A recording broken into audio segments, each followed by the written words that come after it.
Halo, selamat datang pada video pembelajaran pergerakan-pergerakan nasional pada masa pendudukan Jepang. Sebelum kita lanjut ke materi, bagaimana kabar kalian hari ini? Ibu berharap semua dalam keadaan sehat dan tetap semangat ya. Pada video pembelajaran kali ini, kita akan mempelajari beberapa hal tentang pergerakan nasional pada masa pendudukan Jepang. Seperti 1. Proses penguasaan awal Indonesia oleh Jepang dan tujuan Jepang menguasai Indonesia. 2. Kebijakan-kebijakan yang dilakukan oleh pemerintah Jepang pada saat menguasai Indonesia. 3. Eksploitasi kekayaan Indonesia oleh Jepang. 4. Sikap dan upaya yang dilakukan kaum pergerakan bangsa Indonesia dalam menanggapi kebijakan-kebijakan yang dilakukan Jepang.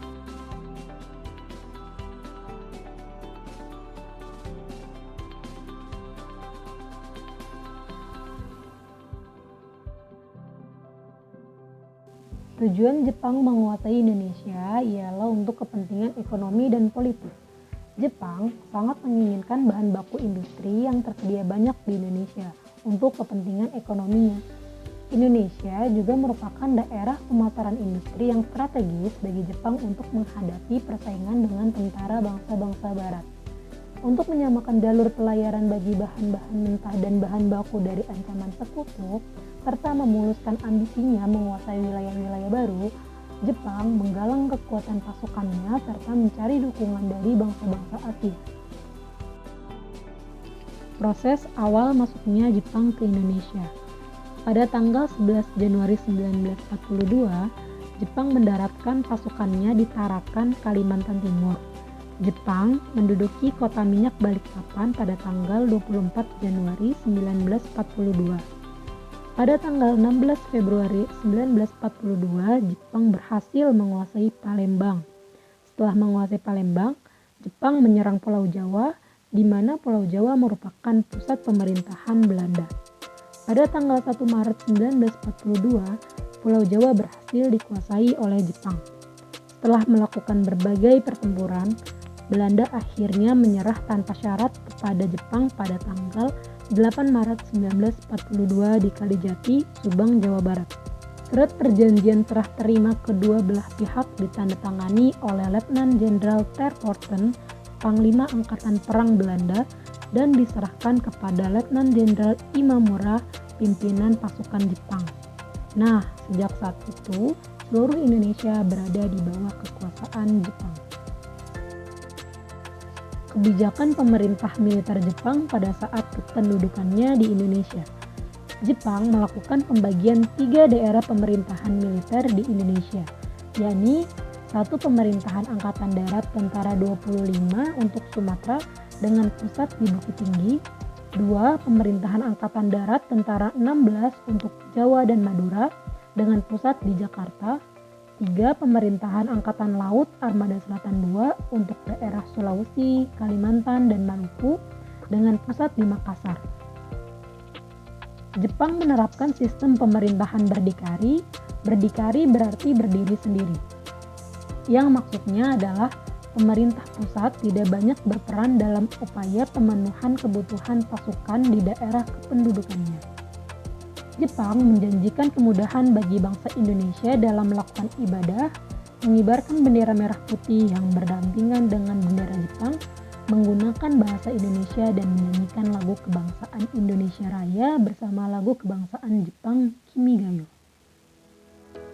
Jepang melakukan propaganda dengan semboyan 3A, Jepang Pemimpin Asia, Jepang Pelindung Asia, dan Jepang Cahaya Asia.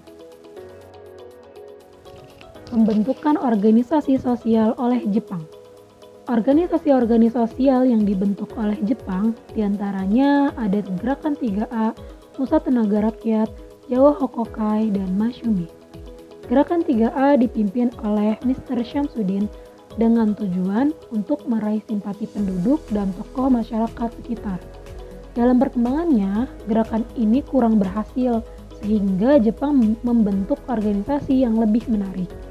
Sebagai gantinya, Jepang mendirikan Gerakan Pusat Tenaga Rakyat atau PUTRA pada tanggal 1 Maret 1943. Gerakan Putra dipimpin oleh tokoh-tokoh nasional yang sering disebut dengan 4 serangkai, yaitu Soekarno, Muhammad Hatta, Kiai Haji Mas Mansur, dan Ki Hajar Dewantara. Pada tahun 1944 dibentuk Jawa Hokokai atau Gerakan Kebaktian Jawa. Gerakan ini berdiri di bawah pengawasan para pejabat Jepang. Tujuan pokoknya adalah menggalang dukungan untuk rela berkorban demi pemerintah Jepang.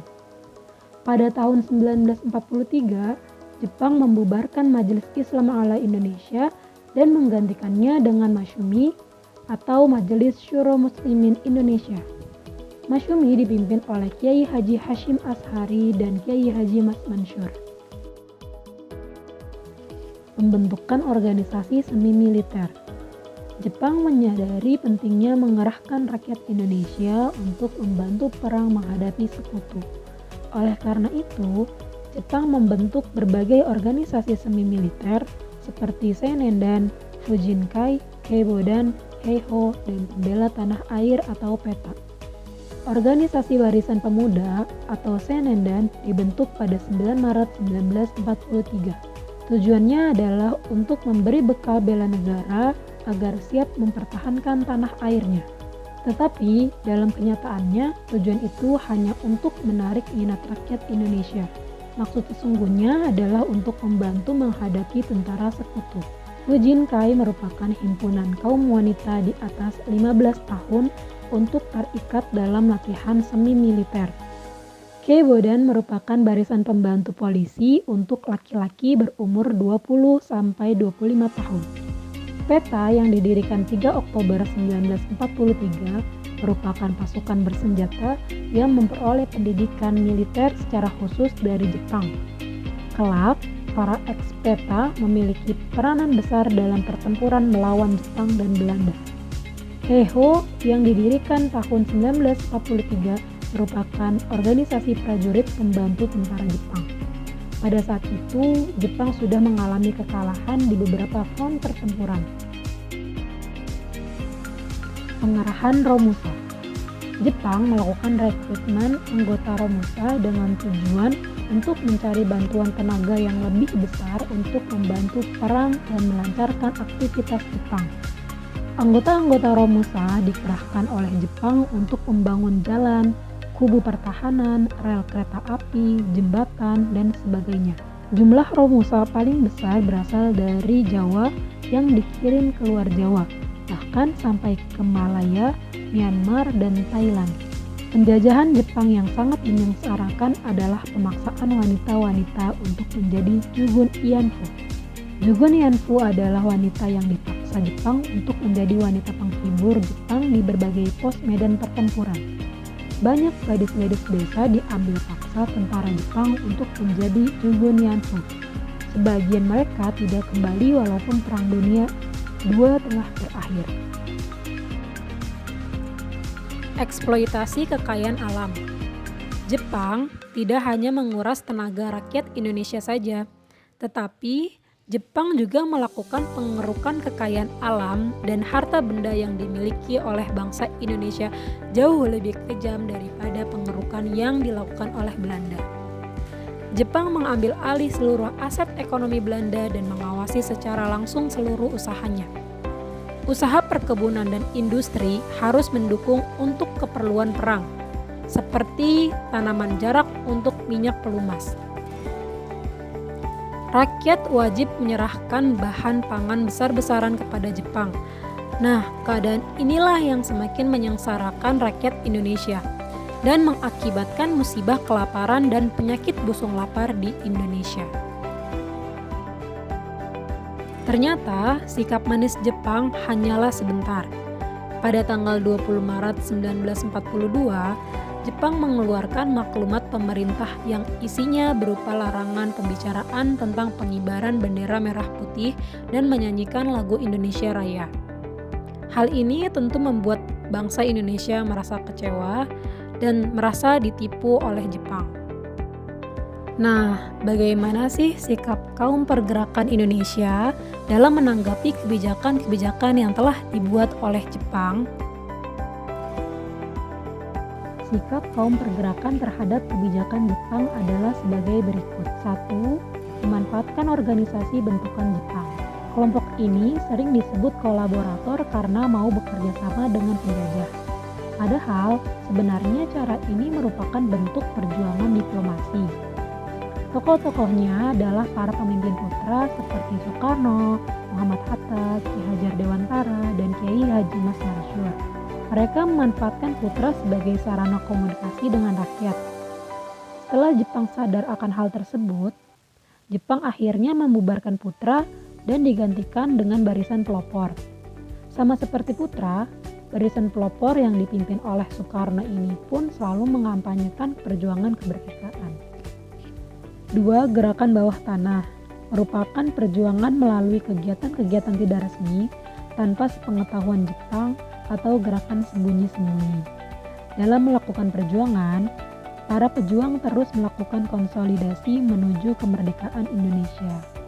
Mereka menggunakan tempat-tempat strategis seperti asrama pemuda untuk melakukan pertemuan-pertemuan.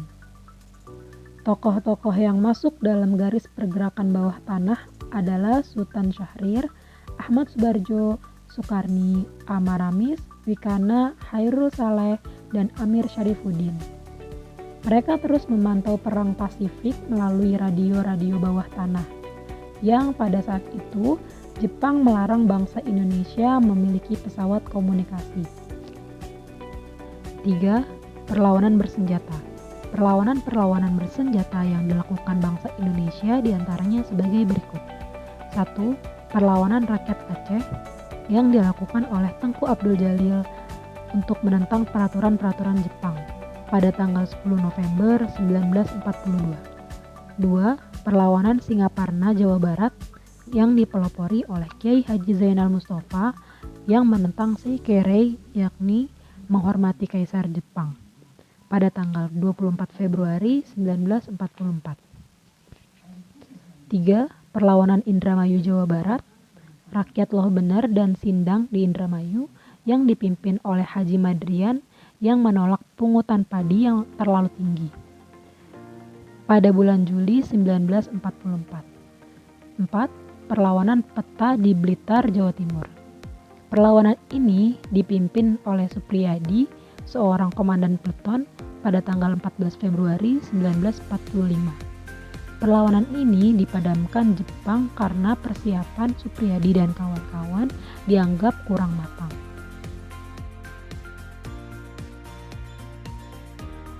Sekian materi pada video pembelajaran kali ini, semoga bermanfaat. Terima kasih, sampai jumpa.